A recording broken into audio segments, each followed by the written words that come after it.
Okay, so good day to all of you.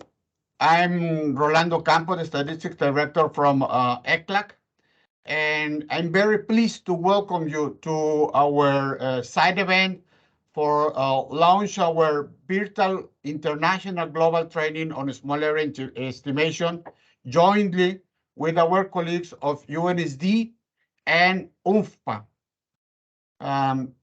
Just let me say some words. As we will know, the 2030 Agenda for Sustainable Development and its 17 goals provide a comprehensive and ambitious framework for addressing global challenge and achieving a better and more sustainable future for all.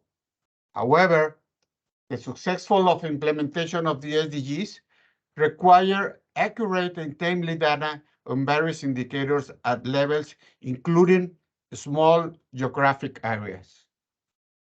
The small area estimation is essential in providing accurate estimates for small geographic areas not adequately covered by sample surveys. As you know, traditional sample surveys often fail to provide reliable estimates for small geographic areas because they are usually designed to estimate larger geographic units in this regard. So, for example, a sample survey designed to provide estimate for a country may not adequately cover small geographic areas such as rural village or urban slums. Accurate and timely data is essential for tracking progress towards the SDGs, and it provides the means to estimate population characteristics at the small area levels. This allows policymakers and planners to target intervention and allocate resources more effectively and equitably. For example, accurate estimates of poverty rates in urban slums can help policymakers identify the most vulnerable populations and decide target interventions to reduce poverty. Similarly, accurate estimates of access to education in rural areas can help policymakers assess the effectiveness of intervention to increase enrollment and improve educational outcomes. Also, it is useful to estimate proportion of the population with access to clean water and sanitation, identifying areas with inadequate access and developing the intervention to improve access. So this training will explore concepts, methods, and application of the small area estimation approach and discuss its role in supporting the 2030 Agenda and the SDGs. Besides, we will learn from experts and practitioners' experience using small area estimation in various contexts and challenges, which hopefully will inspire the participants to apply in their work and research. I really want to thank our colleagues of UNSD, represented by Francesca Perucci, and UNFPA, represented by my colleague Sabrina Juran, here in Latin America and the Caribbean. And I really want to thank all the participants in this side event for this launching of the training.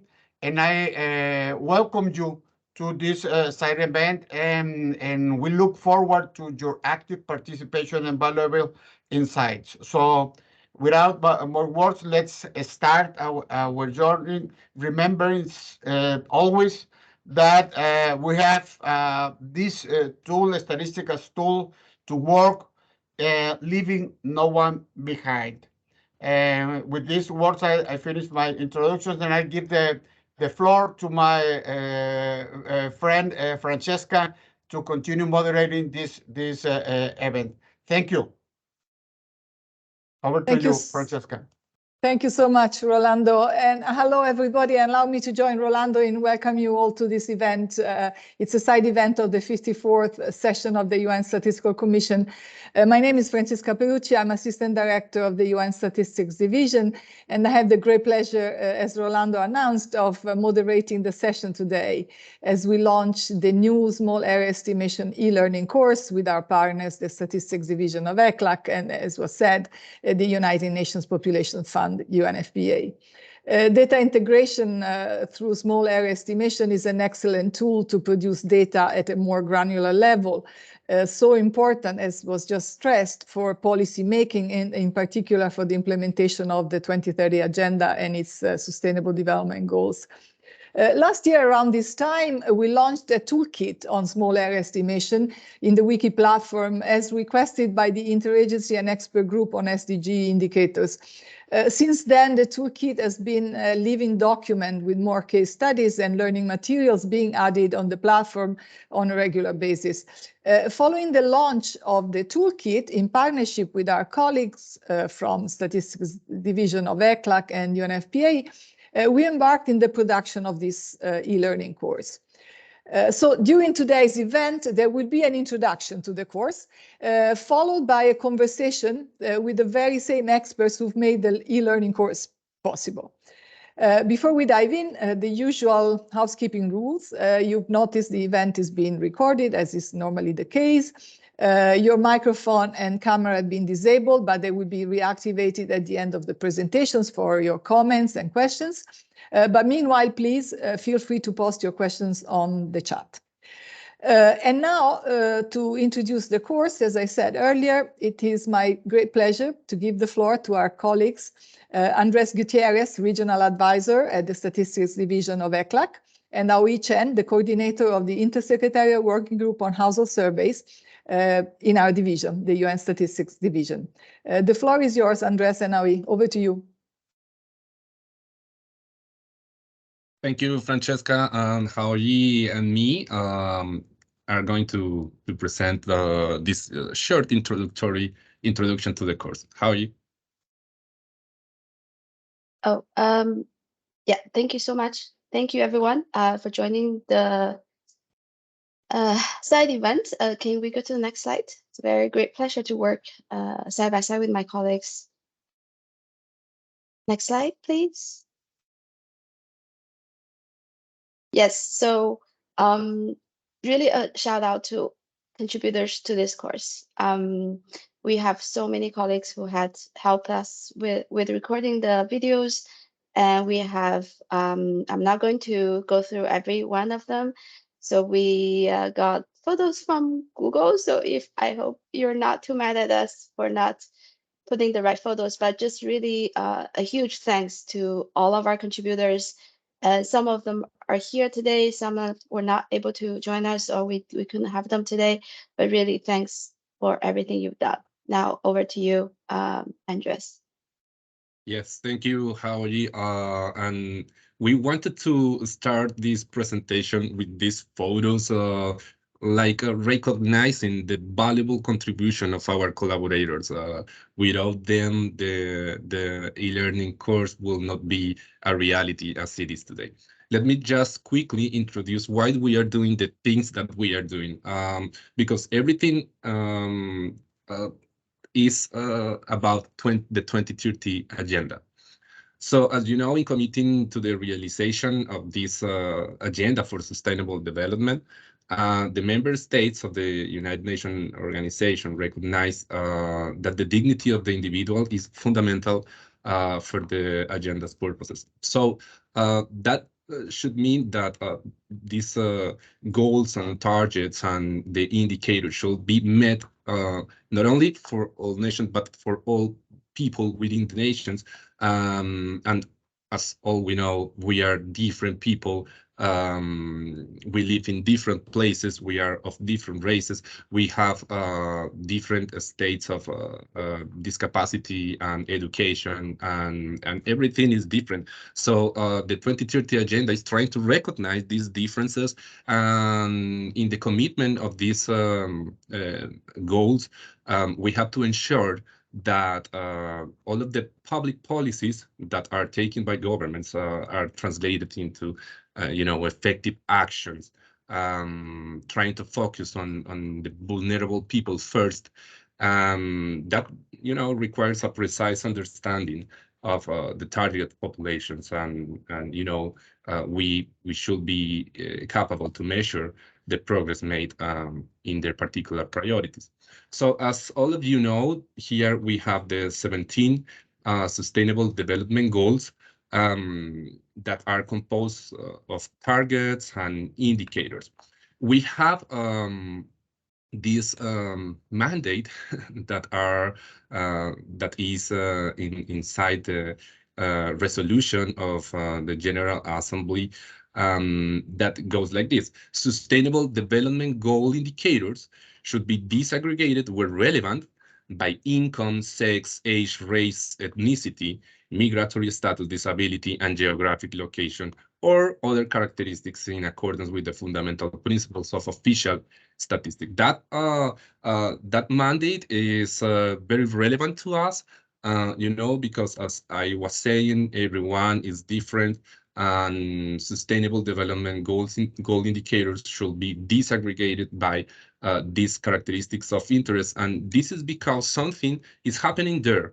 And if we are able to show up the reality within the subgroups of interest, maybe we will be in the right way, to the commitment of the 2030 agenda. And it is very clear that we should disaggregate all of these indicators. So that means that we have a very important goal.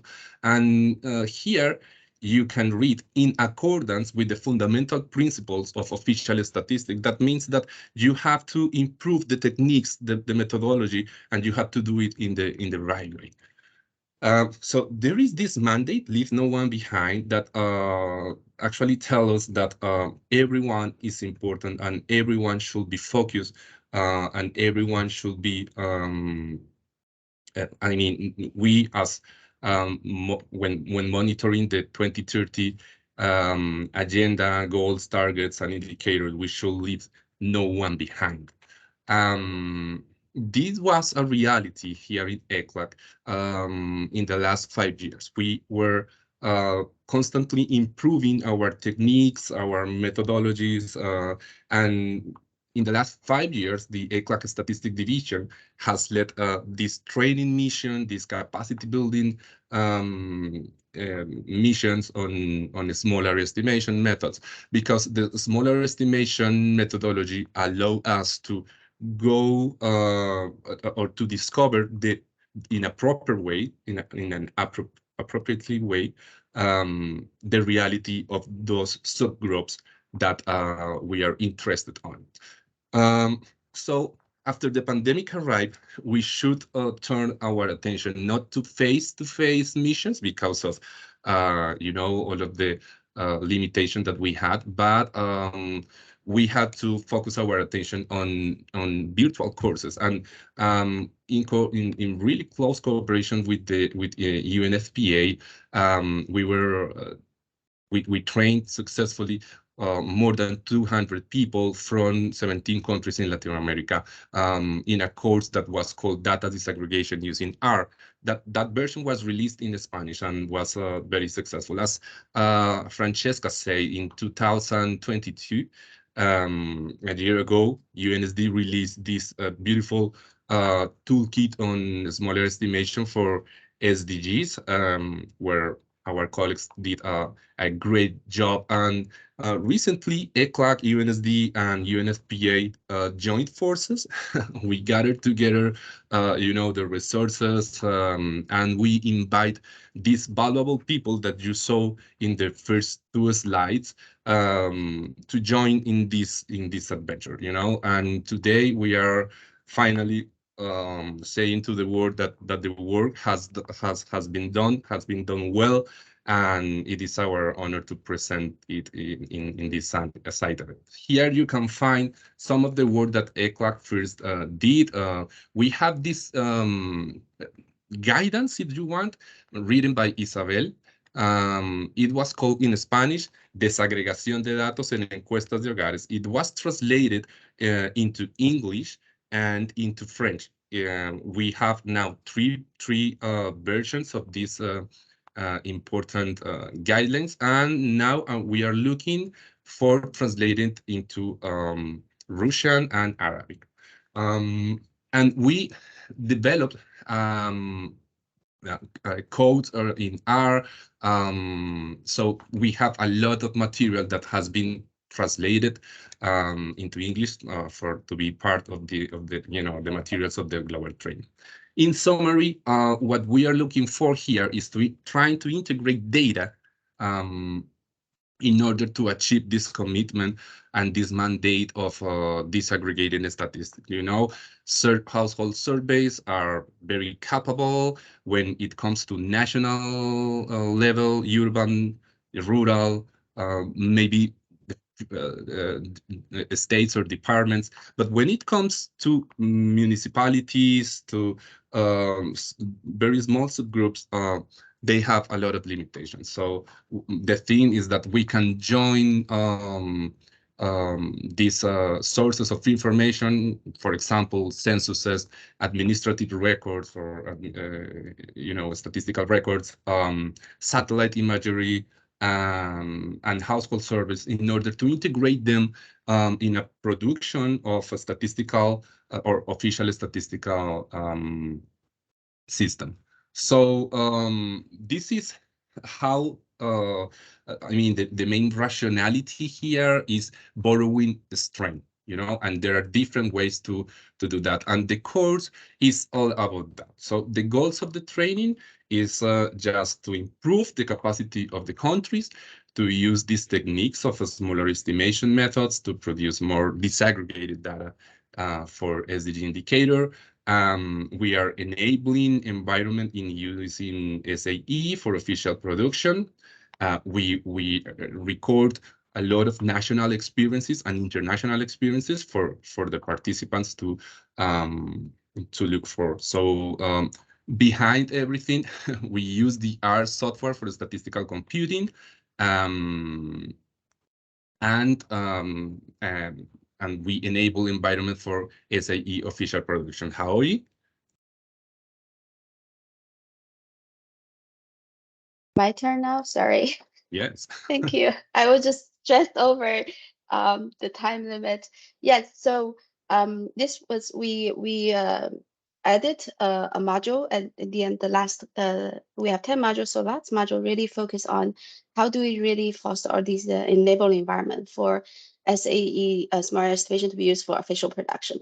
Because we've been working with countries, and then we realized, of course, there are really technical challenges within national statistical offices to take on this task, but also there are so many other factors that might have an impact, or either enable or disable, or not really enable the use of SAE. So I'm not going to read them all, and we have this information on the UNSD wiki platform on smart estimation for SDGs, and we'll share the link.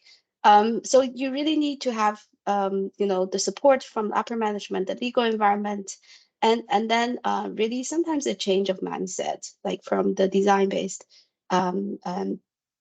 to model-based estimates. So, and the end, we also talk about, so on the wiki platform, we talk about the what kind of data, and then what kind of data quality standard we should be using, who should we work with together. And so in the e-learning course, just really would like to acknowledge our colleagues from national statistical offices and also our partners that have been working closely with the countries, and then they shared in the last module the lessons learned, how have they convinced upper management, what are the challenges they've had. So it's really I hope you really enjoy the last module. Thank you very much. Over to you, Andres. Here are some of the contents that the course will cover. Of course, with focus on the 2030 Sustainable Development Goals. Here you can find, a summary. We have 15 lessons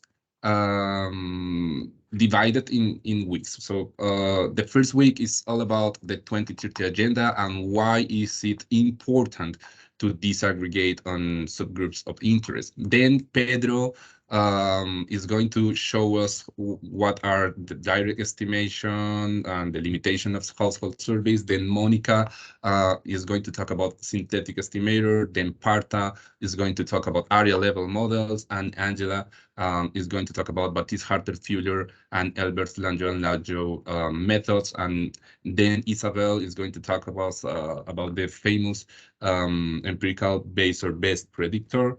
Then I'm going to talk about categorical and Bayesian smaller estimation methods. Natalia is going to talk about transformation. It is not always easy to achieve normality, so it is very important, this chapter. And finally, Anne-Christine is going to talk about how can we use the R software, EMDI, to perform this kind of model. And the last model is all about international and national experiences. So what is included in this e-learning course? Well, first, reading materials, available in 3 languages, recorded videos, 50 videos with about 10 or 15, more or less 10 or 15 minutes for each videos.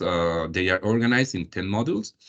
And the idea is that daily we can, or the participant can have this little time, about 10, 15 minutes, in order to study, in order to install capacities in a very comprehensive way. They will be able to do these evaluation materials that include weekly computer grade assessment, 2 midterm projects and a final project, and of course we are giving them all of the R program language codes that can be used not only to achieve the evaluation, but to adapt and adopt them to the production system in the National Statistical Office, for example. Everything is here written in R.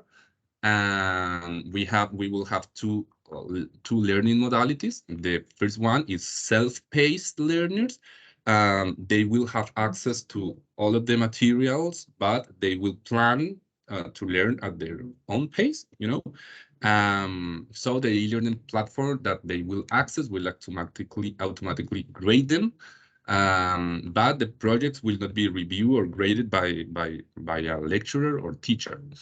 And the other modality is guided learners that will have this companion of an expert week by week, but they need to follow a fixed schedule that entails about 1 hour of work per day for 10 weeks. We have 10 modules.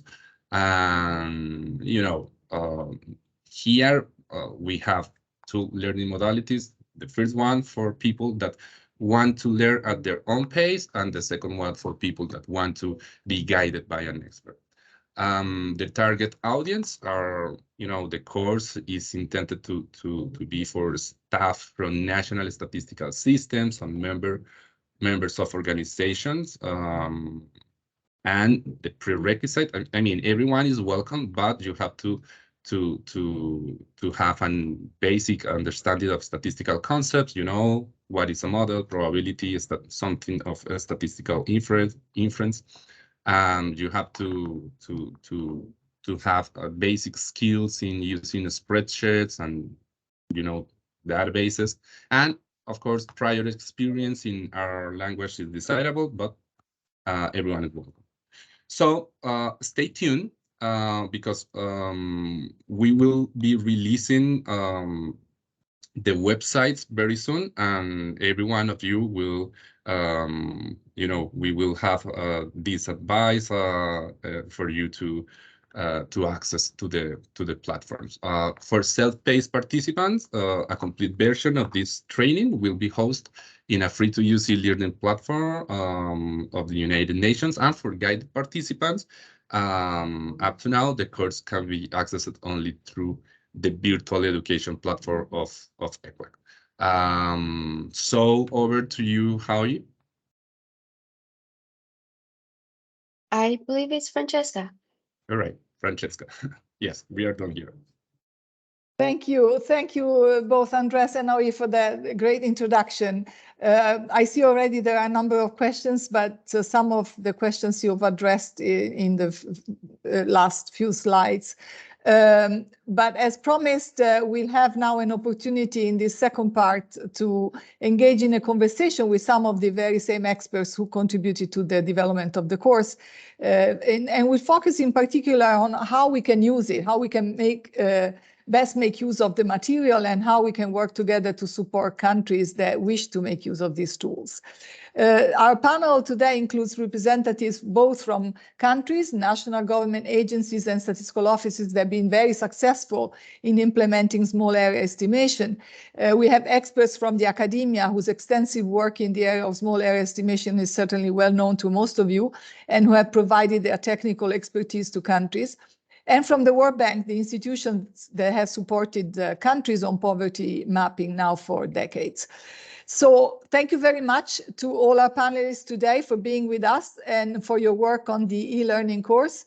And allow me also, as Howie mentioned earlier, to thank all the other colleagues who have contributed to the course and could not be with us today.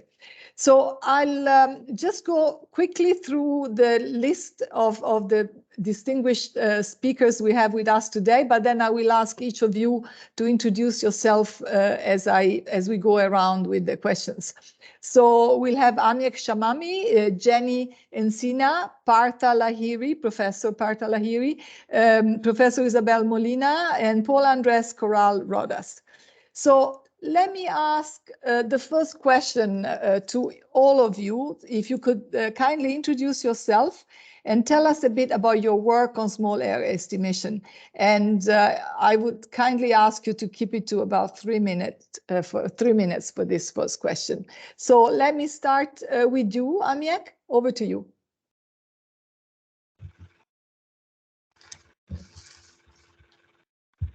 Amiek, you're on mute. Sorry, thank you.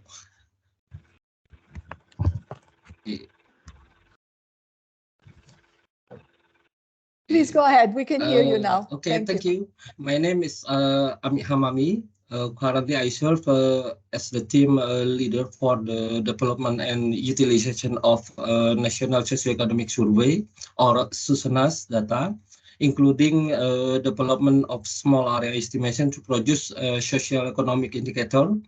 My involvement in small area estimation start from 2004 until now, and the last activity in 2022 with the WFP and Statistic Polytechnic developed the area level methods in 6 indicators forming the food security and vulnerable atlas until sub-district level. And at the end of 2022, WFP took the initiative to review the area level method by inviting Professor Stephen Heslett. We hope that this review will result in improvement to the area level method we are currently developing. And maybe in this meeting, attend my colleague, Mr. Aska Ubaidillah from Statistic Polytechnic, and develop the small area estimation in area level method. Okay, thank you. Thank you so much, Amiek. And I'll give the floor now to Jenny. Jenny, over to you. Hello, good morning. My name is Jenny Encina. I am an economist, and I currently work at the Ministry of Social Development in Chile.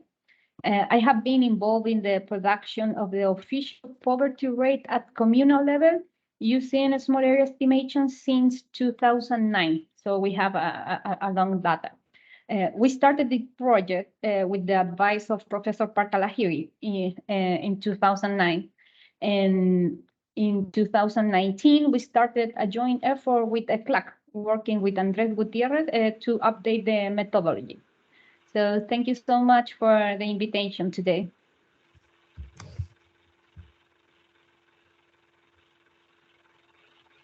Thank you, Jenny. And if you can tell us a little bit about your experience specifically working on small area estimation. Give us well, it has been definitely very extensive. Interesting. Yeah, very interesting because you have to be careful that you need to input a good survey and a good auxiliary data. So in all this year, we have been trying to perfect the quality of the inputs that go into the model. And we started in 2009 with Parta with a little knowledge of this, and we started with Stata programmation. And then through the years, we have been reading a lot of the new updates and the new programming with R. And so therefore in 2018, 17, we made a diagnosis that we can improve the methodology. And that's it why in 2019, we started with ECLAC to update several things. And now we changed from Stata to R with the EMD program. And it's much easier in the computation side, but you have to be very careful with the input that you give to the model. So it's very challenging, but very interesting, and the results are very good because we can go to a really small area in Chile, like communities, like municipality. So we don't have any other way to reach that level of disaggregation only through administrative data, but taking like the survey and the administrative data gave us so much insight in what is happening at the smaller areas. Wonderful to hear. Thank you, Jenny. And now let me turn over to Professor Partalahiri, if you can introduce yourself and tell us a bit about your extensive experience. First of all, thank you very much for inviting me. I am currently the director and a professor of joint program in survey methodology called JPSM, located at the University of Maryland, College Park. I'm also a professor of mathematics in my university. For those of you who have not heard about JPSM, it is a unique interdisciplinary program that offers a wide range of on-site and online courses in survey and data science, including, of course, small area estimation. You can visit JPSM website to learn more about various degrees and certificates we offer. You can also find my profile there. So I don't want to talk a lot about my own profile.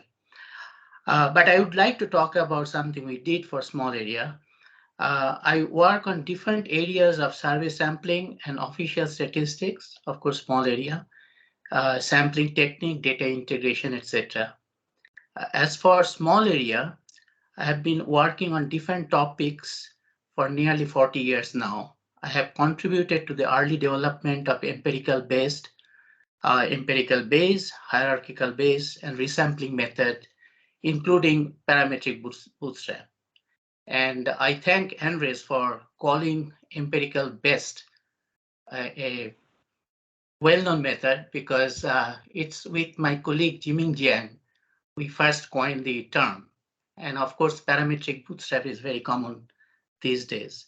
I regularly offer both on-site and online courses on SAE at JPSM. I have supervised research of several doctoral and postdoctoral associates themselves are now contributing to SAE research and implementation significantly in various agencies. In addition, I have been offering short courses and workshops all over the world and help people working in NSOs in implementing SAE in their official system. Thank you. Thank you so much, Partha. Now, Professor Isabel Molina. Isabel, over to you. Hello. Yeah, thank you for counting with me in this event. I am professor at the Maths faculty at the Complutense University in Madrid, in Spain. I started working in small area estimation back in 2002 when I started collaborating in the first European project that was dealing with the small area estimation. It was called Euraria project. After that, there was a second European project where I participated. It was called the Sample project. And after that, well, I have published many papers on this topic, and I am one of the authors of the Wiley book on small area estimation, together with J.N.K. Rao. Well, I am also one of the authors of the small area estimation R package, the SAE package. And well, I am the author of the of the document on data disaggregation published with and by the UN CLAC. And I wrote another document, another kind of guidelines for small area estimation for the UN SQA. And I have collaborated with other activities for UN CLAC and also for UNSD. And I have been collaborating also with the World Bank since 2019. And our last project has been to write the guidelines for users of the small area estimation techniques and of the software that has been implemented in STATA for the World Bank.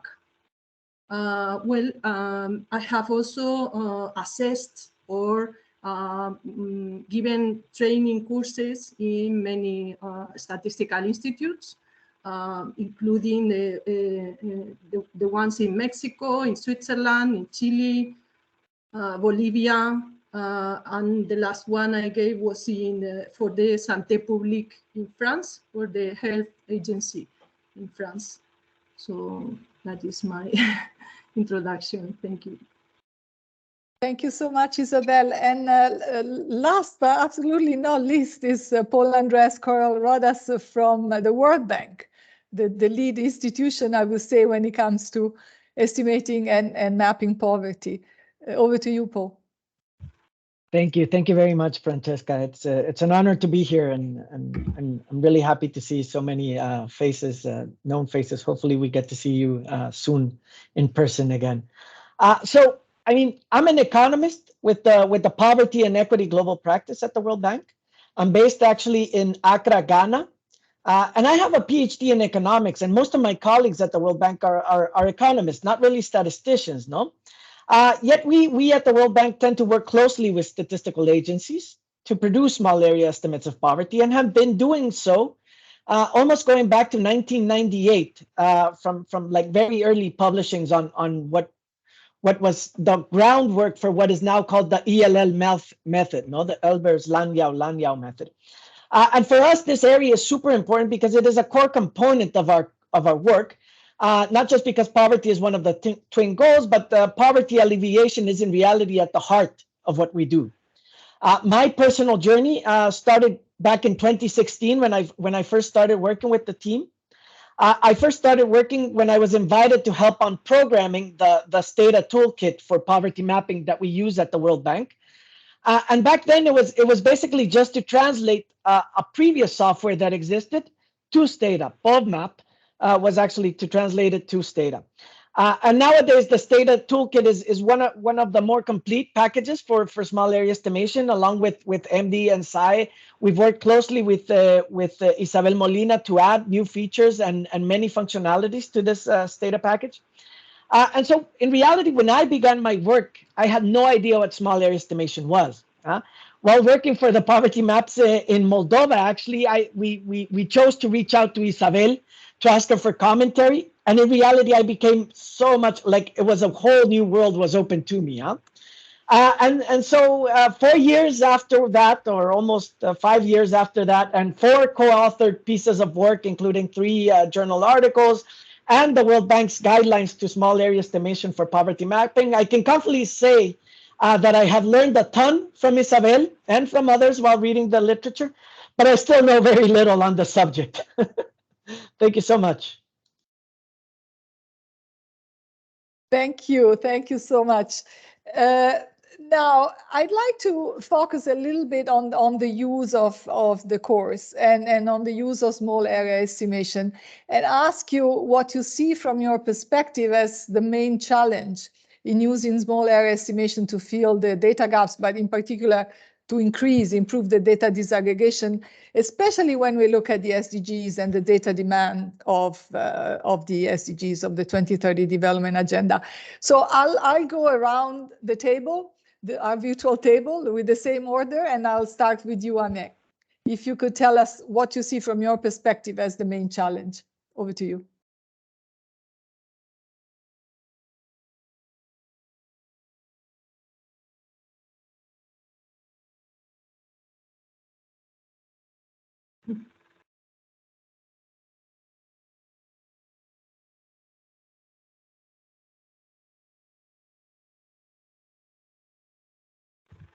Thank you. Before answering the second question about my perspective, what is the challenge in using SI for SDGs? We would like to thank you because SI for SDGs has used one of namely MSI, multivariate small area estimation, which was developed by Novia Permatasari and Aska Ubaidillah. When we try to develop a small area estimation method at the unit or area level, it is based on our concern that household-based survey that produce macro social economic indicator will decrease the level of accuracy of the data. This because the number of household samples in the survey does not follow the increase in population and household number. About the challenge for SDGs, I think the first is building a standard operational procedure in each stage of using the small area estimation method. The use of non-standard SOPs will result in wrong estimates. The second, availability of literature to establish the relationship between the independent variable and indicator to be estimated. Third, ability for human resources using the SI for SDGs. For example, only a few graduates of the Statistic Polytechnic continue their education majoring in statistics, and fewer take the topic of small area estimation. The fourth is communicating the result of estimation using small area estimation, because stakeholders usually use the value of indicator from direct estimation.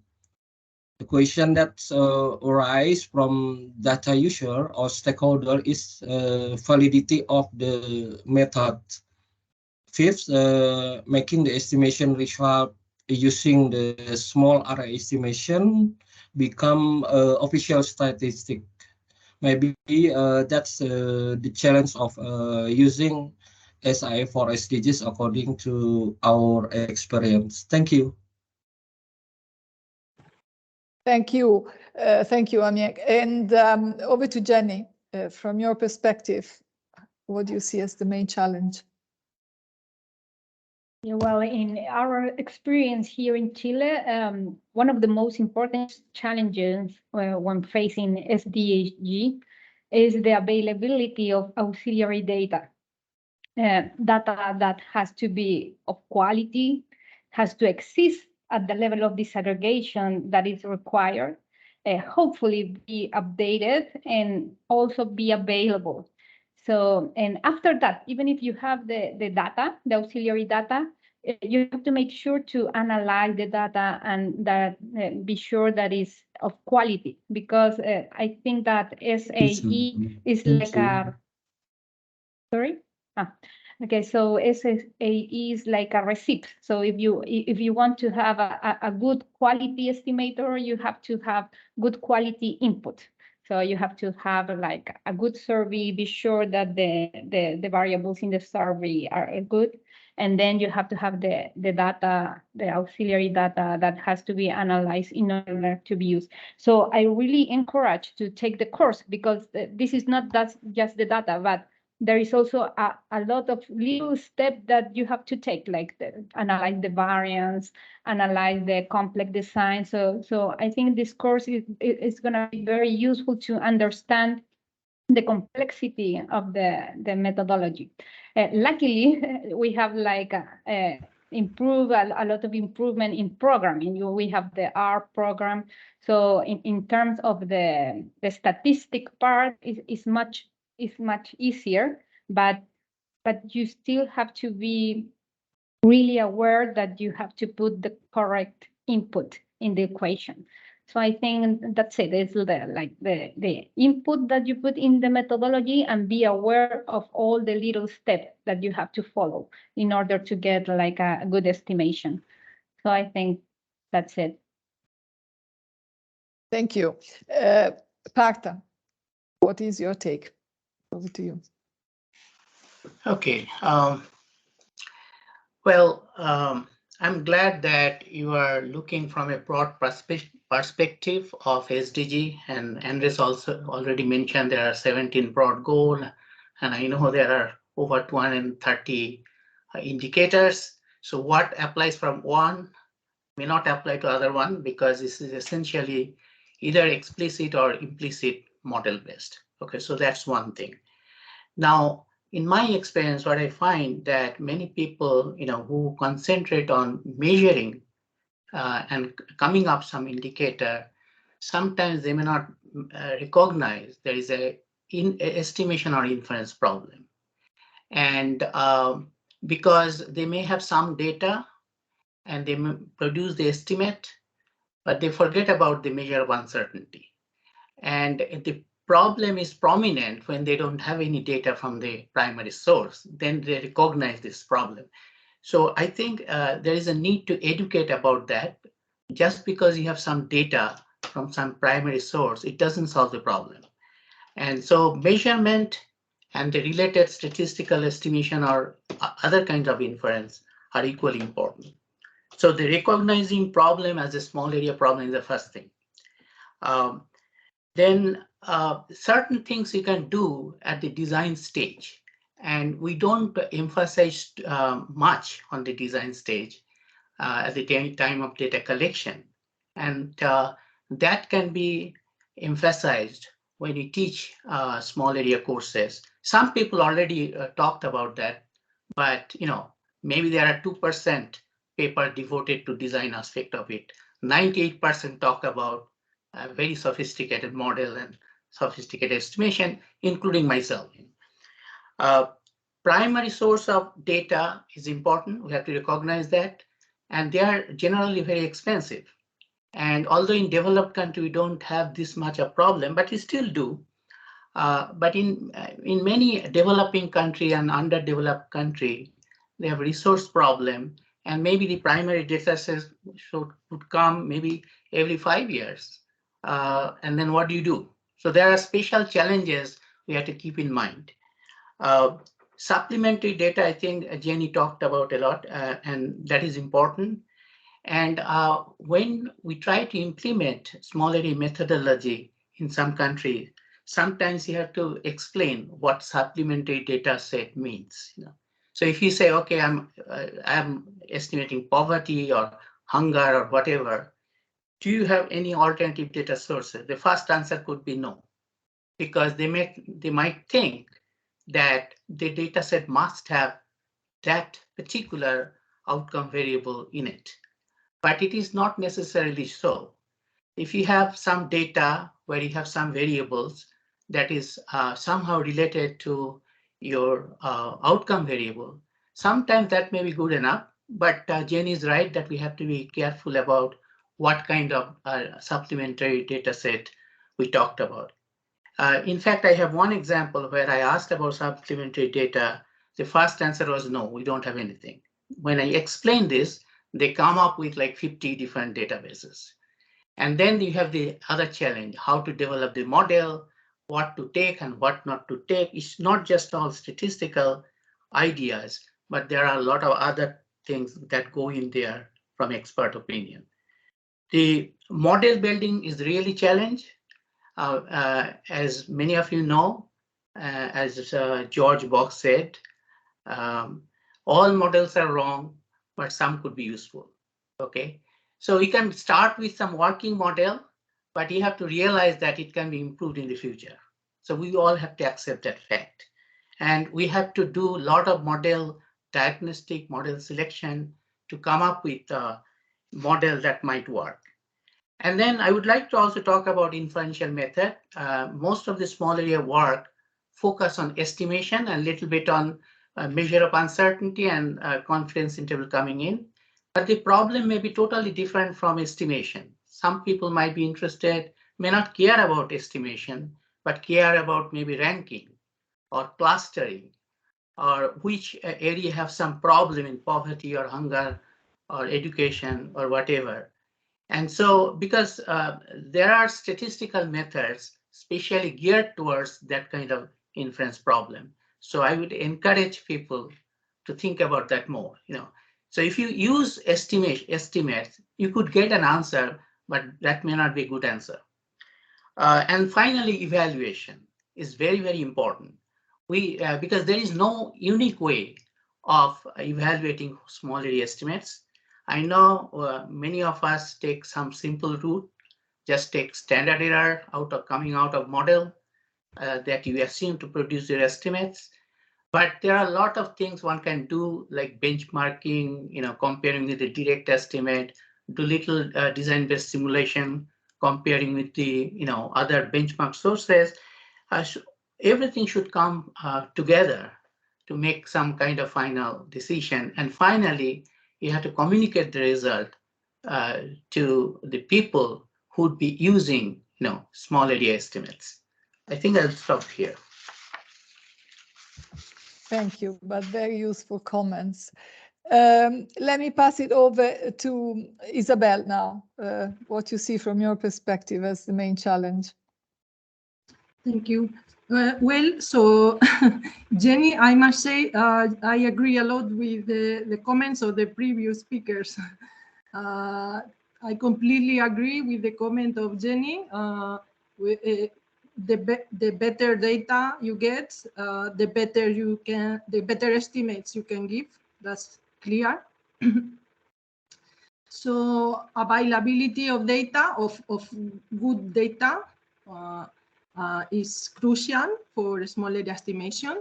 And also, I think it is a challenge still to have data sets for training, training or for research.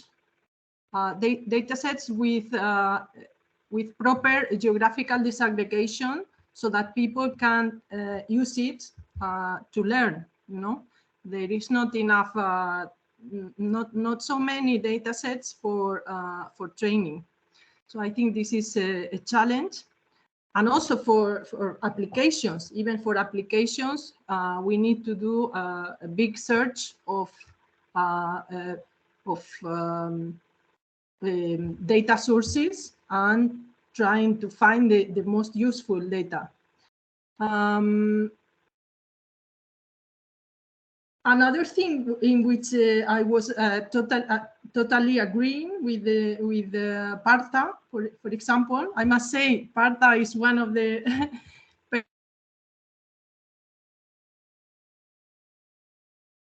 I agree completely that there are design issues that you can improve also in the surveys.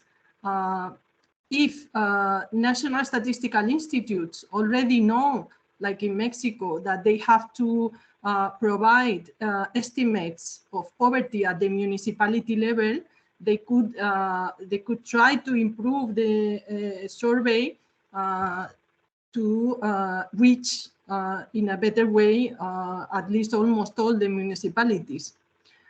This is an example.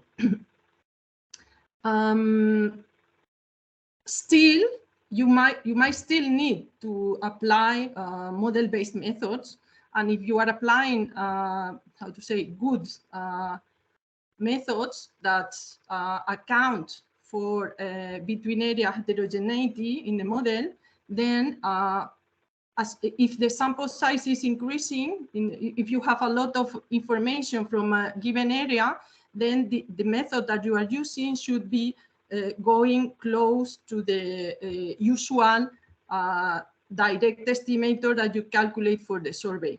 So it is not, how to say, you can still apply the good small area estimation methods, even if the area's sample size is not so small. Okay, but for this you need to apply these methods that are incorporating in the model the between area heterogeneity through random area effects. I agree also with Partha completely that perhaps one of the technical problems that I would say, in my opinion, it is not completely solved by researchers is the model selection, or model building, he called it.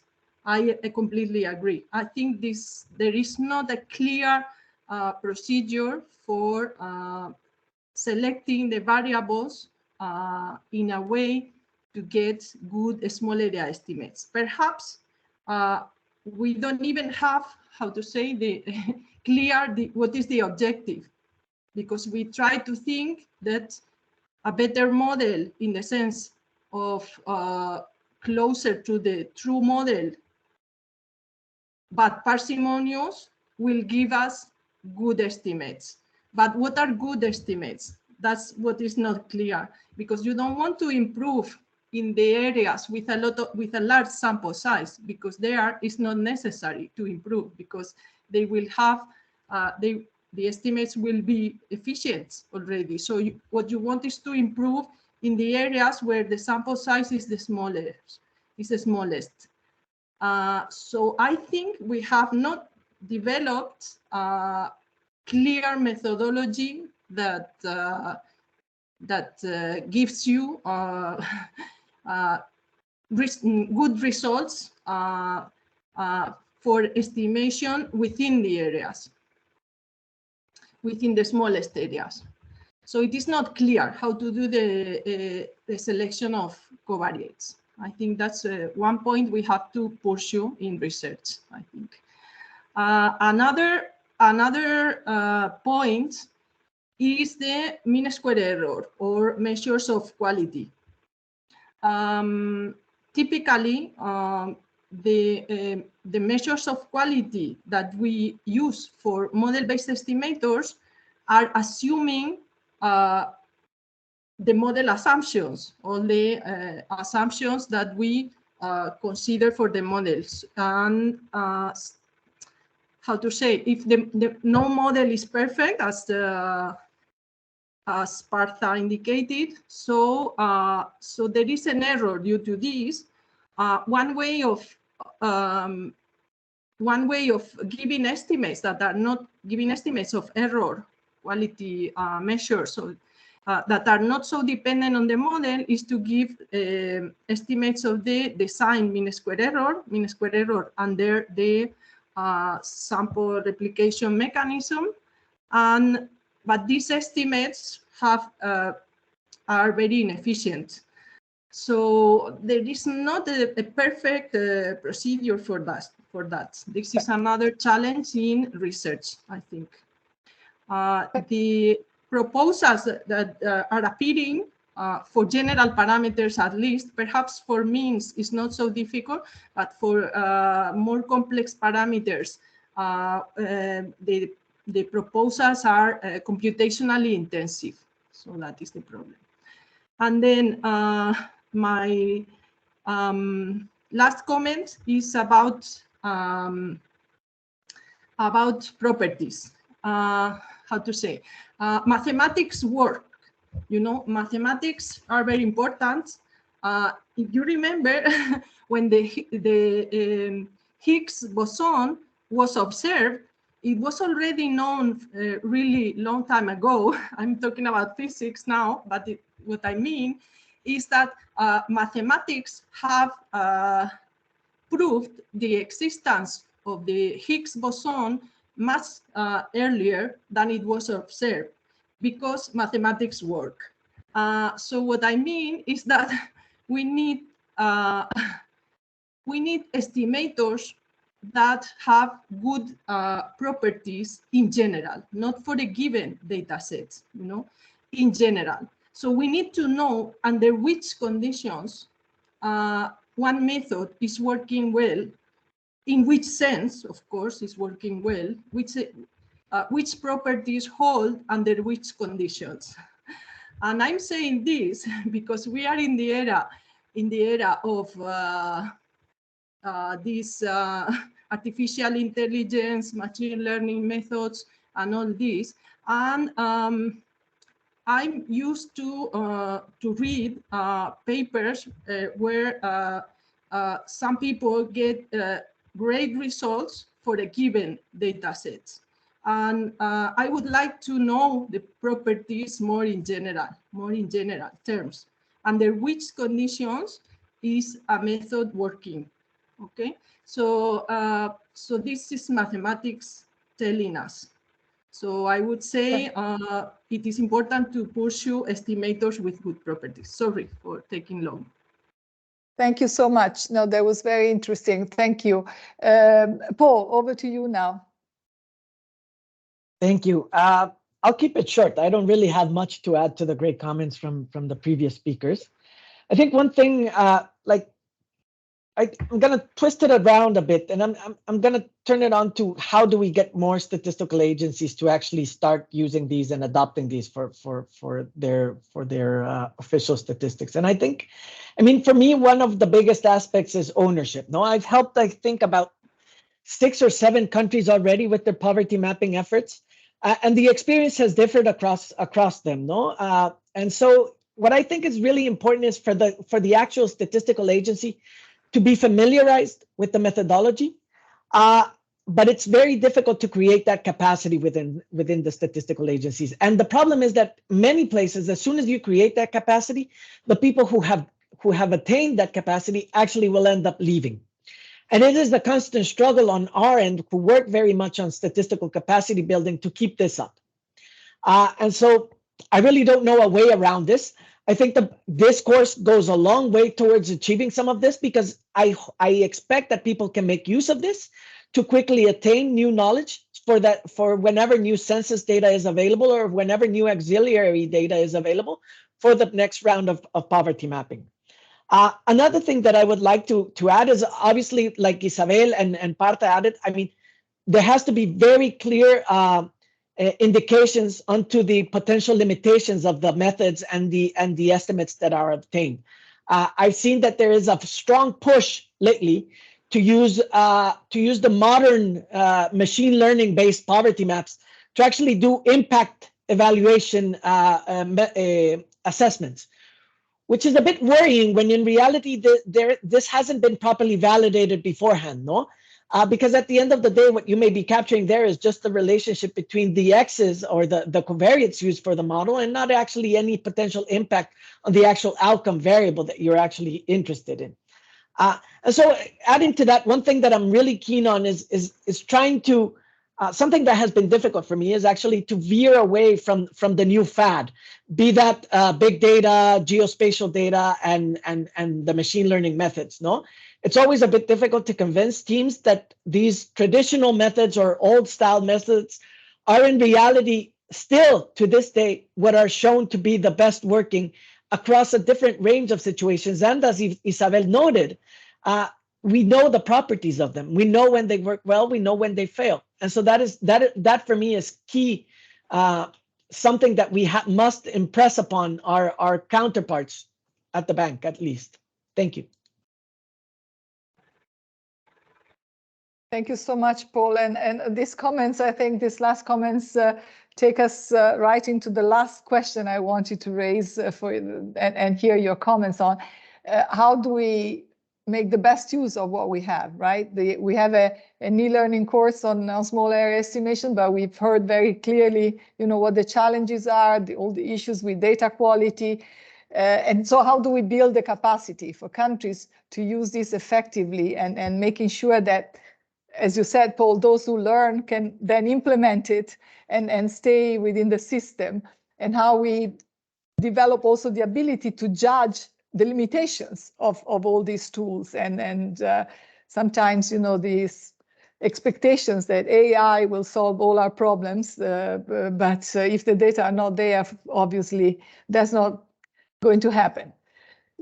So let me go around the table again and hear from you. If you have, I'd like to keep it maybe to a minute and a half, because we still want to capture a couple of questions from the audience. But if you can give us, one recommendation from your perspective on the best way to proceed in terms of building that capacity and using the material and the tools we have.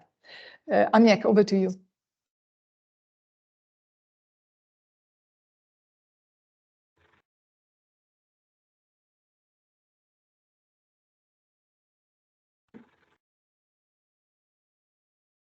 Thank you. I think the first thing I should do is try to implement SI for SDGs in my country to estimate SDGs indicator at a certain level and a desegregation.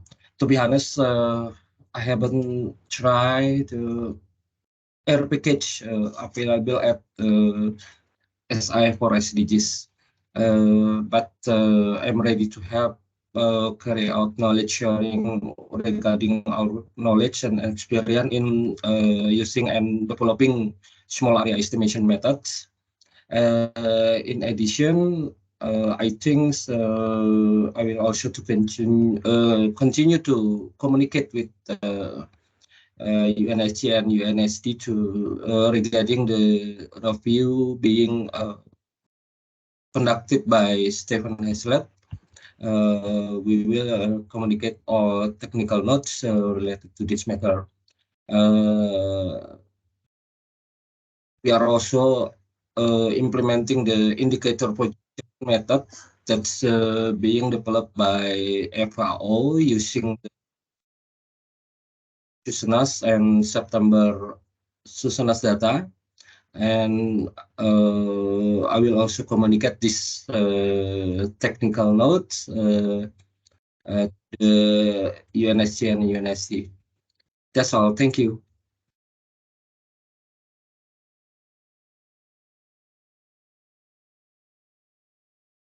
Thank you, Amiek. Jenny, over to you. Yes, well, I think it is important to disseminate all the work that different actors have been doing in the small area estimation field, and to make available the documentation, the program, and the methodology development. So I think the toolkit is a very good example of this. And also, I think the Isabel Molina's idea was very good, like a training data, that like you can prove the code and understand how this process is working. And also from the Chile point of view, for us, it was very key to have the guidance of Marta and Andres Gutierrez from ECLAC, because as Paul Corral said, we had to build the capacity here in the ministry. We had nobody that knew a smaller area estimation before. So have the guidance of this expert that they already know what is happening. They already know what are the problems and the insight. It was very useful for us. So I encourage the course and I encourage to make cooperation effort with international agency or with other experts. So I think those 2 points are key. Thank you, Jenny. Parta, over to you. Yeah, since time is limited, I would like to be short. But first, I would like to say the capacity building effort depends on what you really want, at what level. First level could be give some overview of small areas so they are aware of this problem so that they can go to the country and say what they want. I have given many such courses all over the world, and the last was in Poland, where people from 50 different developing countries came and took a one-day course. I went through some basics of small area, and they used SAE package developed by Isabel, and they did some simple thing. That is also useful. But then they have the broad knowledge, okay, which is of course very good. They can communicate to their bosses that it's important, something has to be done. The second level could be, can they understand a little better? Because small area is not all about small area. There are a lot of things in there. They have to have some statistics background. They have to have some sampling technique background. Of course, they have to know a small area and computing. And so if your target is that, then some model like what I use in Japan under the sponsorship of UNCF may be considered. That was like a 6-week course where he first taught, the sampling technique, a little bit of R, a little bit of small area, and then they brought their data set from their own country, like 20 different countries, mainly from Asia, but some from Africa as well. And then they, whatever they learned in the course, they applied on the data set and they finally wrote a report. So it's a little bit better. And then some country wants to implement small area estimation technique, and that's a big thing. One example, I have a lot of other examples, but Jenny already mentioned the Chilean example. They first invited me to give a workshop, and I didn't know they had a plan to implement the method over there. So I gave the short course, and I think Jenny was there, and then Andres was there. And then after that, I learned from our former student, Carolina Casas Cordero, they really wanted to implement the method. And that part is very difficult, but they did a very good job and they implemented the method. In fact, there is a paper available in Monica Pretty's volume and that other people learn about their experience. And they have successfully implemented that. And we are very clear at that time, this can be improved. And I'm glad to find out you are working on that. Okay. The other thing is permanent capacity building. What do you do about it? Although it may not be a big problem for developed country, but for developing countries is a really challenge. So maybe they can go to some institute and try to get a degree where they can get a rigorous training. For example, JPSM, throwing some advertisement here, but it's a great program. And you can get a lot of different things other than small area. And once the people get this kind of training, they can go back to their country and maybe encourage more people to do so. And they probably can make up some small group of survey, official statistics, small area, and that could be a sustainable program. I think I should stop here, I think. Thank you so much, Parta. Isabel, back to you. Hello again. Again, I agree with the comments of the previous speakers. I have not much more to say. I would say you are doing a great job already.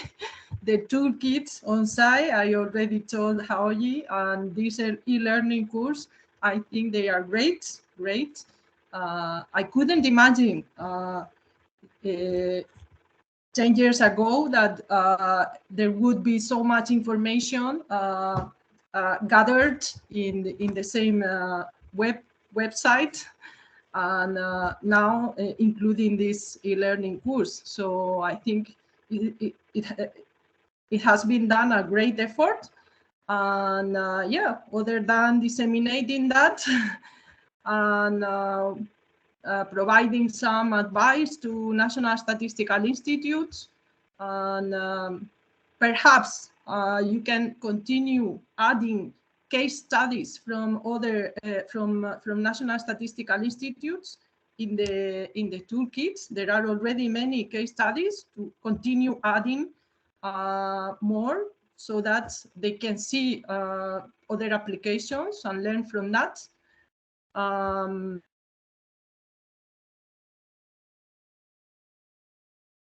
In different statistical agencies in countries to provide good data sets, because sometimes you need to perhaps to merge different data sets from different agencies, and this is typically difficult. So I have nothing else to add. Thank you. Thank you, Isabel. Paul. Thank you. I think the course is a great resource in reality. I mean, I've had many instances where my counterparts don't really want to work in Stata, which is what we normally work on. And for a number of reasons, they choose this. No, mostly they're not familiar with it. It's tied to the software Stata costs, and depending on your specifications, it costs a lot. And so I definitely will look forward to relying on some of this when the time comes. I've already relied as well on the material that Andres showed that Isabel had put together for Uruguay. I believe it was that on the desagregación de encuestas. It is extremely useful, no? And it helps when you're in country trying to help counterparts do this. In many cases, we also now seek out to hire experts from outside of the World Bank in doing so. But in reality, the courses are super handy. And so here at the bank, I mean, we've developed our own training materials, which are all tied to Stata commands, and it's not to the same scope and breadth that this has, because it's much more comprehensive what has been presented today. The theory, of course, all of that is the same. Much of it for our training is based on the work that we've done with Professor Molina. And so now it may seem that I'm self-promoting, and to some extent you're more or less right? But we have these trainings publicly available on GitHub, no? Which allows for easy replicability, version control, and other things. And since the bank has multiple teams across countries, so I'm not the only one doing these things at the bank. There's multiple people doing it.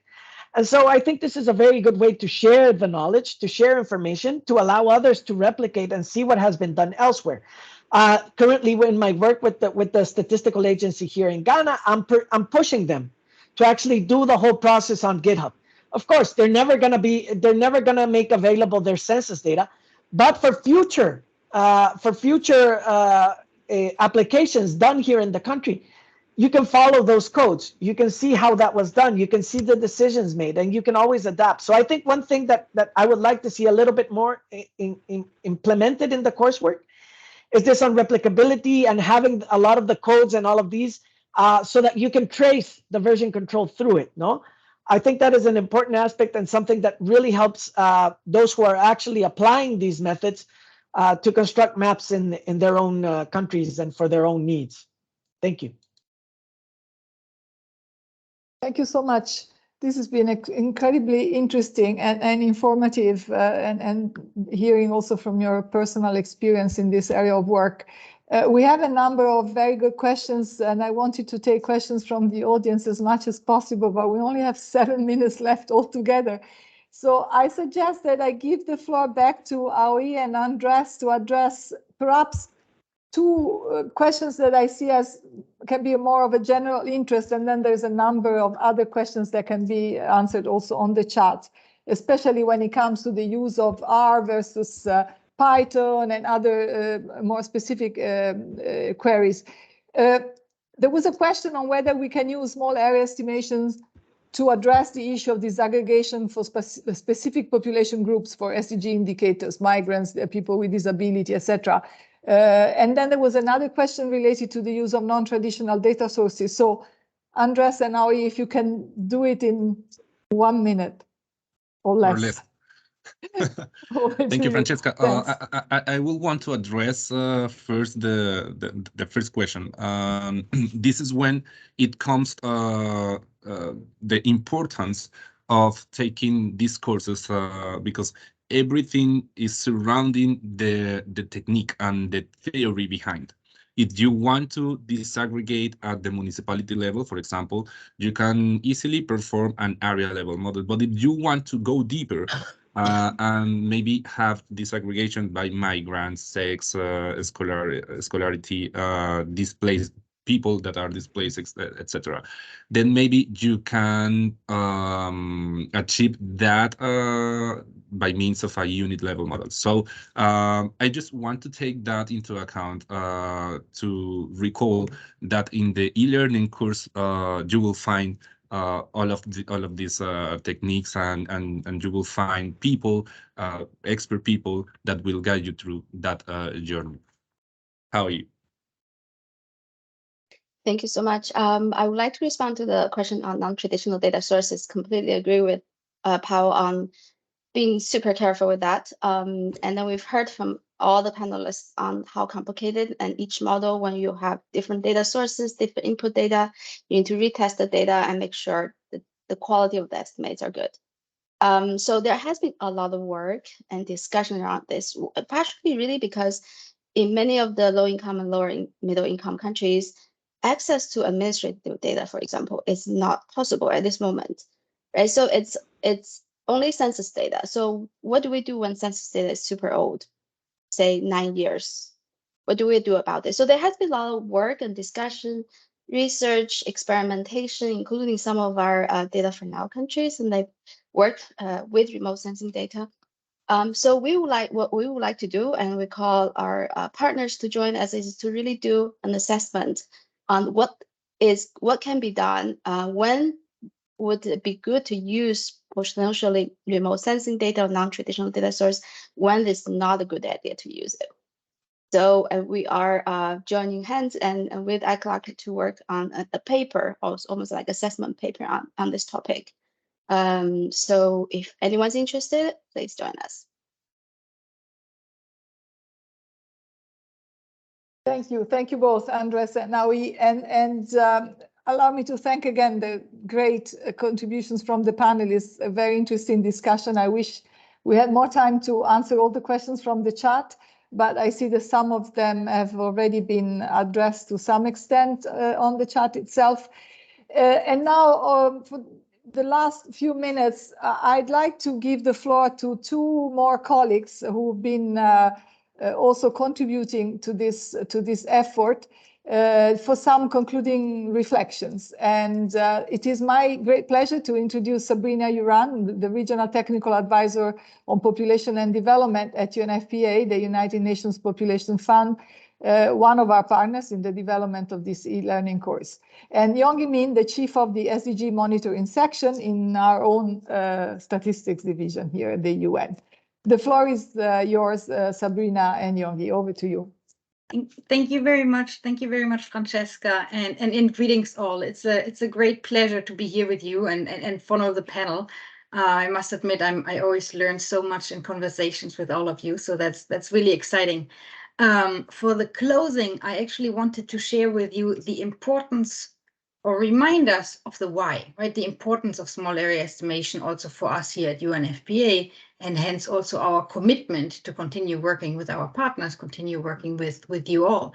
Because it is really since 1994, since the Cairo Conference on Population and Development, that the global community has undertaken a concerted and also largely effective effort to reduce or to advance sexual and reproductive health and rights of women and girls. Because we've seen that the number and the rate of women dying from complications of pregnancy and childbirth, they have been halved. Tens of millions more women have access to modern methods of family planning. Harmful traditional practices such as female genital mutilation, cutting, child marriage, these are declining. But 29 years on, we're celebrating ICPD next year, many women and girls are still being left behind, and sexual and reproductive health and harmful traditional practices still remain a leading cause of death, disability, economic and social disempowerment for women in the developing world. And the pandemic and wars and natural disasters that we have seen are creating an even more challenging context in which we're trying to deliver. And so together with our partners, and again, it's a great pleasure to be working hand in hand with eCLAC, to be working very closely with UNSD at the regional, but also the global level, and of course also the national level. From UNFPA, we're trying to strengthen capacity of countries to produce and disseminate quality disaggregated data on indicators that allow for mapping of demographic disparities, socioeconomic inequalities, and supporting programming in development, but also in humanitarian settings. And the reason why, and that's why we're all here as well, of course, is that for many of those indicators around contraceptive prevalence rate, for example, modern contraceptive prevalence rate, such data are not always available at high enough resolution for decision making or to take decisions in an informed way. And so most of those data on contraceptive dynamics analysis collected via household surveys, DHS and mix, and oftentimes we've had the issue of sampling size, but those survey sample limitations, of course, only allow for data disaggregation for a regional level and in few cases at the provincial level. And of course, then when our country offices, when we are working with our partners in the field, in service delivery, the more disaggregated we can go with the information, of course, the better the service delivery, the higher the chances to actually get the services to where they need to end up, right?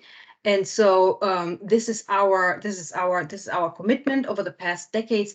Various small area estimation methods have been developed to address the issue of data disaggregation.